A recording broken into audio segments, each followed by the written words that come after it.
ட்ரீட்மெண்ட்டுக்கு வர்ற பேஷண்ட்ஸ் வந்து ஃபஸ்ட்டு சொல்கிறது வந்து பார்த்திங்கன்னா, இந்த மாதிரி ஒய்ஃபு கூட உடலுறவு வச்சுக்கும் போது உடனே விந்து வெளியில் வந்துடுது அப்படின்னு தான் மேக்ஸிமம் வருவாங்க. ஷோஸில் நைட் நேரத்தில் வர்ற தவறான விளம்பரங்கள், அதே மாதிரி பார்த்திங்கன்னா பப்ளிக் டாய்லெட்டில் இருக்க நோட்டீஸ், அதே மாதிரி வெளியிடங்களில் ஒட்டியிருக்க விளம்பரங்களை பார்த்து இதுக்காக ஏமாற வேண்டிய அவசியம் கிடையாது. இதுக்கு வந்து முக்கியமான ட்ரீட்மெண்ட் அப்படிங்கிறது மெயின் கவுன்சிலிங். அந்த கவுன்சிலிங் போது சொல்லி கொடுக்குற எக்ஸசைஸ் அண்ட் ட்ரக், இது மூணும் தான் வந்து இதுலேருந்து வெளியில் வர்றதுக்கு முக்கியமான வழிங்கிறது நீங்கள் கண்டிப்பாக தெரிஞ்சுக்கணும்.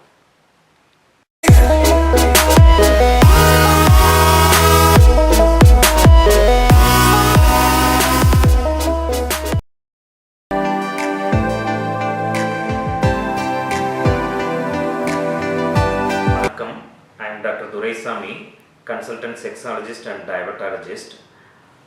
ப்ரீமெச்சூர் எஜாகுலேஷன் அப்படின்னா விரைவில் விந்து வெளியேறுதல், விரைவில் விந்து முந்துதல், துரிதஸ்கலிதம், இப்படி தமிழில் பல பேரில் வந்து இதை வந்து சொல்கிறோம்.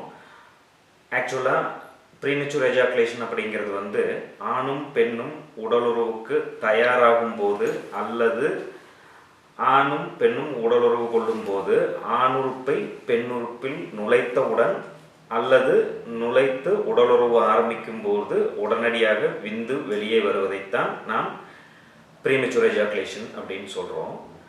இது வந்து பார்த்திங்கன்னா uncontrollable discharge prior to or shortly immediately sexual intercourse அப்படின்னு சொல்லலாம். இது வந்து பார்த்திங்கன்னா காமனாக ஆண்களுக்கான செக்ஸ் குறைபாடுகளில் வந்து இது வந்து பார்த்திங்கன்னா மிக முக்கியமான ஒன்று.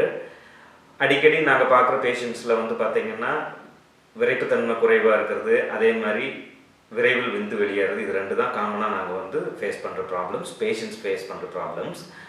இதில் வந்து பார்த்திங்கன்னா டோட்டல் செக்ஸ் குறைபாடுகளில் இதோட ப்ரிவலன்ஸ் பார்த்திங்கன்னா 20 to 30% வந்து கண்டிப்பாக இருக்கும்.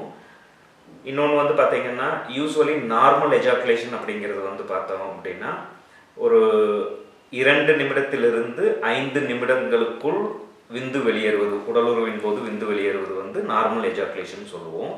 ப்ரீமெச்சூர் எஜாகுலேஷன் அப்படிங்கிறது வந்து உடலுறவு கொள்ளும் போது ஆணுறுப்பை பெண்ணுறுப்புக்குள் நுழைத்த உடனேயே விந்து வெளியேறி விடுவது, இல்லை என்றால் உடலுறவு ஆரம்பிக்கும் போது 2 நிமிடங்களுக்குள்ளேயே வந்து உங்களுக்கு வந்து விந்து வெளியே வந்துடுறது, இல்லை உள்ளே ஆணுறுப்பை நுழைத்தவுடன் உடலுறவு ஆரம்பித்தவுடன் சில வினாடிகளிலேயே வந்து விந்து வெளியில் வர்றது வந்து ப்ரீமெச்சூர் எஜாகுலேஷன் அப்படின்னு சொல்கிறோம். இது வந்து பார்த்திங்கன்னா 2 வகையாக நம்ம வந்து பிரிக்கலாம், லைஃப் லாங் அல்லது அக்வயர்டு அப்படின்னு சொல்லிட்டு. லைஃப் லாங்கிறது வந்து பார்த்திங்கன்னா சில வகையான நியூரலாஜிக்கல் இஷ்யூஸ், அதாவது நரம்பு மண்டல பாதிப்புகளினாலும், இன்னொன்று வந்து பார்த்திங்க அப்படின்னா யூராலஜிக்கல் இஷ்யூஸ், சில சிறுநீர் குழாயில் ஏற்படும் பிரச்சனைகளாலும், இல்லை சைக்காலஜிக்கல் இஷ்யூஸ், அதாவது உளவியல் ரீதியான பிரச்சனைகளாலும் ஏற்படக்கூடியதை வந்து நம்ம வந்து லைஃப் லாங் அப்படின்னு சொல்கிறோம். அக்வயர்டு அப்படிங்கிறது வந்து பார்த்திங்க அப்படின்னா ஃபிசிக்கல் இல்னஸ்னால, அதாவது உடல் ரீதியாக ஏற்படும் பிரச்சனைகள், இல்லை அப்படின்னா ஃபிசிக்கல் இன்ஜுரி, அதாவது உடல் ரீதியாக ஏற்படும் காயங்கள்னால ஏற்படுறது, இல்லை அப்படின்னா ரிலேஷன்ஷிப் இஷ்யூஸ், அதாவது உறவுகளுக்குள்ளான பிரச்சனைகளினாலும் ஏற்படுறத வந்து நம்ம வந்து அக்வயர்டுன்னு சொல்கிறோம். இப்போ வந்து நாம் புதுசாக செக்ஸ் வைக்க ஆரம்பிக்கிறோமோ அப்போ வந்து இந்த ப்ரீமெச்சூர் எஜாகுலேஷன் வந்து மோஸ்ட் காமனாக இருக்குது. இன்னொன்று வந்து பார்த்திங்கன்னா நம்ம வெவ்வேறு பெண்களுடன் உறவு கொள்ளும்போது அடுத்ததாக ஒரு உறவுடன் புதிதாக உடல் உறவு கொள்ளும் போது இந்த பிரச்சனைகள் வந்து அதிகமாக ஏற்படுது. இதுக்கு முக்கியமான காரணங்கள் அப்படின்னு பார்த்தோம் அப்படின்னா ஃபியர், பயம், அதே மாதிரி ஆங்ஸைட்டி, படபடப்பு, கன்ஃபியூஷன், குழப்பங்கள், அதே மாதிரி பார்த்திங்கன்னா வீக்னஸ், அதாவது சில குறைபாடுகள்னாலையும் இந்த மாதிரி பிரச்சனைகள் வருது.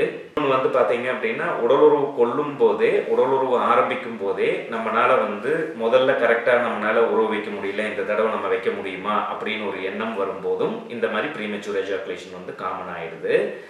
இன்னொன்று, இந்த ப்ரீமெச்சூர் எஜாகுலேஷன் வந்து பாலியல் ரீதியாக ஒரு சாதாரண நிகழ்வாக இருந்தாலும் தாம்பத்திய ரீதியாக வந்து பெரும் கவலையை வந்து நமக்கு ஏற்படுத்துகிறது. இன்னொன்று ஆண் பெண் இருவருக்கும் ஒரு திருப்தியின்மையை வந்து இது ஏற்படுத்திடுது. இதை வந்து ஆண்மை குறைவுனோ நரம்பு தளர்ச்சியினோ இதை பற்றி பயந்துகிட்டு இருக்க வேண்டிய அவசியம் எதுவும் கிடையாது. தகுதியான மருத்துவரிடம் சென்று இதற்கான ஆலோசனை பெற்று தகுந்த சிகிச்சையின் மூலம் இதிலிருந்து வெளியில் வரலாங்கிறது சொல்லிக்கிறோம். நன்றி, வணக்கம்.